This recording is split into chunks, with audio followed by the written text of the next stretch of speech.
James. I'm Hello. like a huge James Rigato fan, and I have been like since way back when, way back when. Thank When you you were so at the much. Root, I remember bringing a whole bundle of students over there Yeah. for lunch one day, and you were so great to us. And you being from Schoolcraft, it was it's wonderful that we can have you share back with our graduates. So I think when I was kind of poking around the internet, just getting ready for our talk, and we've known each other for years, but Danny Palumbo, I think, summed it up best. Mabel Gray continues to be rebellious, refined, worldly, and yet still so consistently approachable. I thought, wow, Yeah, it's great praise. that's amazing praise. And Yeah. that's kind of how I see you. And I know a lot of people do. Are like, what else can this guy do? You know what I mean? Well, thank you. I know you, in some other places on your website, you shared that, Maple Gray is definitely like a statement of your culinary evolution. Can you take us down that road, that evolution that you've been on? Yeah, so for me, I grew up in the industry. I got a job on my 14th birthday working in diners. I kind of had to get a job to kind of basically, bring income into my life because I didn't have a lot of resources as a kid. So I got a job, not because of I wanted to be a chef. I got a job because I wanted to work. And then the work kind of showed me that I wanted to be a chef. So Nice. I've always had this relationship with highbrow, lowbrow. If you're in restaurants long enough, you are, you're aware of okay, when you're a kid, it's lobster tail, filet mignon. You grow up and you're okay, it's foie gras, that's duck, confit, and then, and then it becomes farmers and seasonality. So you just kind of are always, learning and growing through this industry. But I really thought that highbrow, lowbrow was a really good through line of my life, and when I cooked, when I wanted to cook in a place that I owned, I was like, Hazel Park makes sense for me. This is a blue collar town. I love that. This is a working community. And before was the Root, and that was kind of farm country. Obviously, White Lake is, it's a bedroom community, but you're in the farm area of, Southeast Michigan. So I wanted to do real farm to table in the, in the farm area, and then I wanted to do highbrow, lowbrow, working class down in Hazel Park.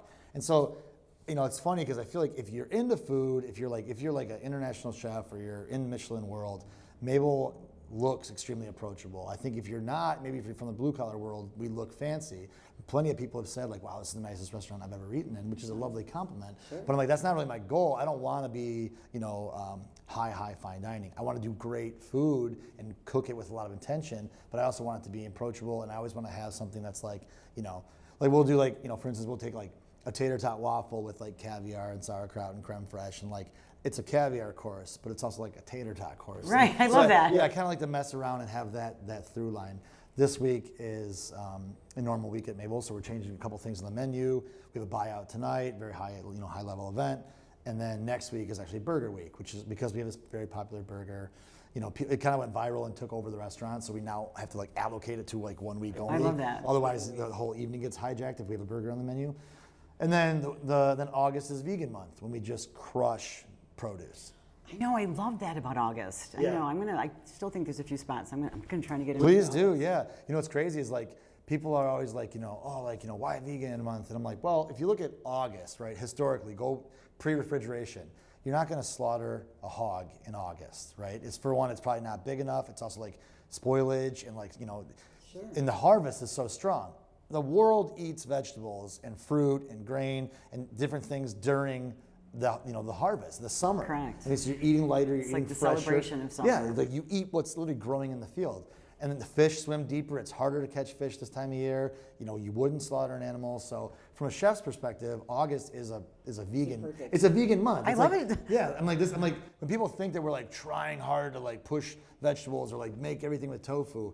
It's not. It's not where it's at. It's a celebration of the Michigan harvest. It's a celebration. 'Cause- Speaking of Michigan, Yeah. I know you are so embedded with our local farmers, and I used to say I still say at my company, I know the color of the eyes of the guy that grows my garlic, and I would say that you are a friend to most farmers here. Can you tell us something about your journey with our local farmers? I can, and honestly, it's almost it's a little bit sad because I look back at the menus of the Root, and the majority of the farms that I use are closed.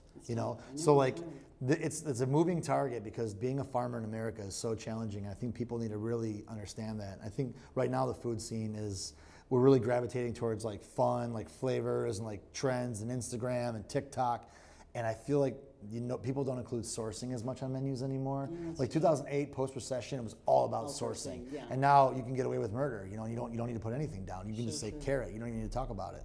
So to me, I think that's been important for me since I started cooking, and I think that you have to go out and find farmers. They're not really knocking on your door the way they used to. No, and it's hard too, because like I remember like even when I was doing my pure food to organic, like I would need like 100 pounds of romaine or something, and I'm like, they couldn't comply with the demand.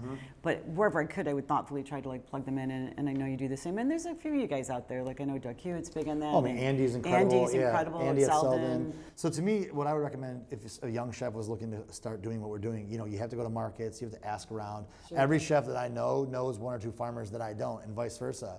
I also grow a lot. Sam, my girlfriend, grows a lot at her house. Brad at Sequoia, his wife has a farm, like Hio Farms down in Core City in Detroit, kind of like Corktown, Core City. Noelle, she's an amazing farmer. So, and I buy stuff from her sometime. So like there's farmers out there. You just have to always be looking for them. It's kind of like chefs. It's like chefs. I know. You open a restaurant closes, a chef leaves the industry, comes back.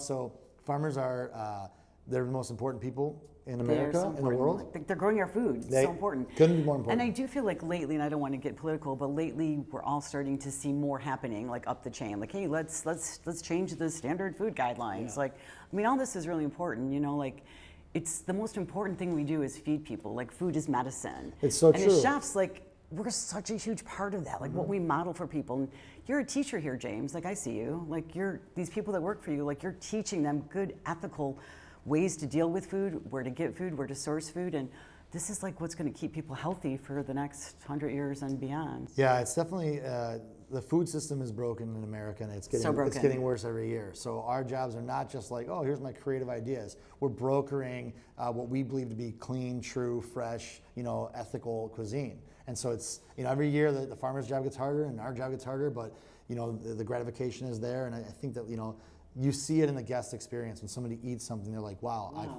I left here and I felt good. This is the I didn't know I liked beets, or I don't." Right. So people leave here having an emotional connection to food, which is the point. I can testify that every time I leave here, I feel really good, James. Well, thank you. So I'm looking forward to that. Thank you. So I mean, so many things. I mean, you were semifinalist James Beard, Top Chef season 12, like Best of the New 21 Eater. I mean, you have so many accolades to like your success, and I just love it that you're a hometown guy. I love it that you're a Schoolcraft guy.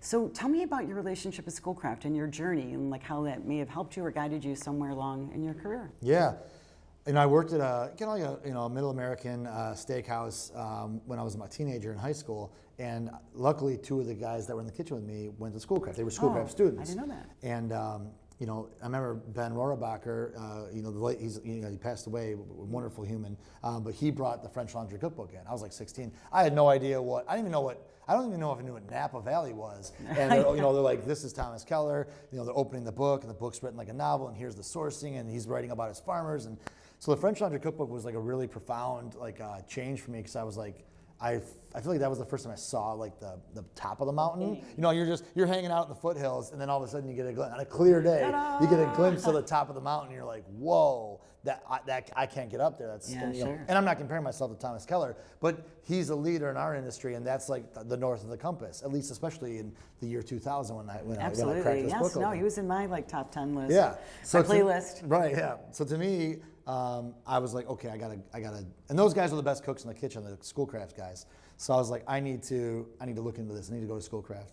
So I did a tour, and this is right when the Vistatech opened. So it was like 2002. Turn the new. Yeah, I was enrolled in the spring semester of 2002 because the way my last day of senior year, like I was like senior year, like senior skip day, and then the next day was like spring semester of Cap 90 at the time. Wow, so you went right from high school into school. Yeah, I think it was like one day out of high school, and I started at Schoolcraft. And then there was a year wait for the program, so I knocked out my gen eds, which is crazy because now there's not a wait. But back then you had to fight. I mean, you had to call into Cap 90 registration, and you had to race at like 9 a.m. So yeah, I started. I think it was a second rotation through Vistatech, and I had kind of the legends, Dan and Kevin, and Chef Sean was a substitute then a lot. So was, I think Marcus was subbing a little bit, but. Then he finally came aboard full time. Yeah, now he's full time. Joe Decker. Joe, I've known Joe. All the guys, all the things. Oh yeah, I've known Chef Joe since I was in second grade. I went to school with his boys. Oh, nice. So he's a great guy. He was the first Good chef friend. I ever met. Because I was like 7. He'd be a good first chef to meet. Yeah, he's a wonderful guy. He's pretty and this is how it is. He brought in I feel like it was either chocolate dipped or like sugar encrusted roses to the class, and I remember just being like, "What is this?" So Decker was the first chef I ever met. So Schoolcraft. I graduated. I started when I was 17. I graduated when I was 20. So it was pretty early in my career, obviously. Yeah, it's very early actually. And then I went to work for Matt Prentice for a while, and then I went to I was working for Luciano, obviously at Baco. Yeah, I love Luciano. Yeah, he's the best. And I was lucky. I was working. I went from Schoolcraft to Matt Prentice. There was a master sommelier. Madeline Trefan there at the time. So she's still a dear friend of mine. She's lovely. So I really was fortunate because school kind of bumped me up as far as my credentials to getting a job, in a restaurant with Matt Prentice. And then the next thing I graduate and then I'm working under a master sommelier, So it was a pretty cool. I couldn't even drink then. I was 20, so I had to wait to turn 21 to even drink the wine that we were learning about.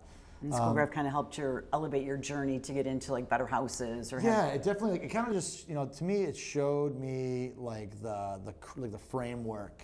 Obviously you can't learn everything. No, you certainly cannot. I would agree with you. But 100%. the framework, it's almost like a training camp. It's like boot camp. I like boot camp. Yeah, these are the possibilities. Skills. Yeah, these are the skills you need to lean on. It's this foundation, and then you decide how you want to build from there. Sure. Well, I can say for a whole bunch of people that stand behind me, we're very proud that you're one of ours, which is why we're very proud that you're going to be officially inducted into the Chef Squad. And we want to bring you back home, James. We want to have you maybe intermix with our students. You're such a legend. And I think the favorite thing for me about your food is it's not what you normally would expect. I can always come here and get something unexpected. And just speaking as a chef, I think that's kind of hard to do. I'm like, oh my gosh, this thing is amazing. And sometimes I'm like, I really just want to come here and be your sous chef. Actually, I want to come and do a stage here, when you guys are busy. You need some extra help. Whenever you want. I'm just I would never think to put this, and that together. And I think when it comes, and I wouldn't call it fusion or anything. I would just call it just really high level thinking.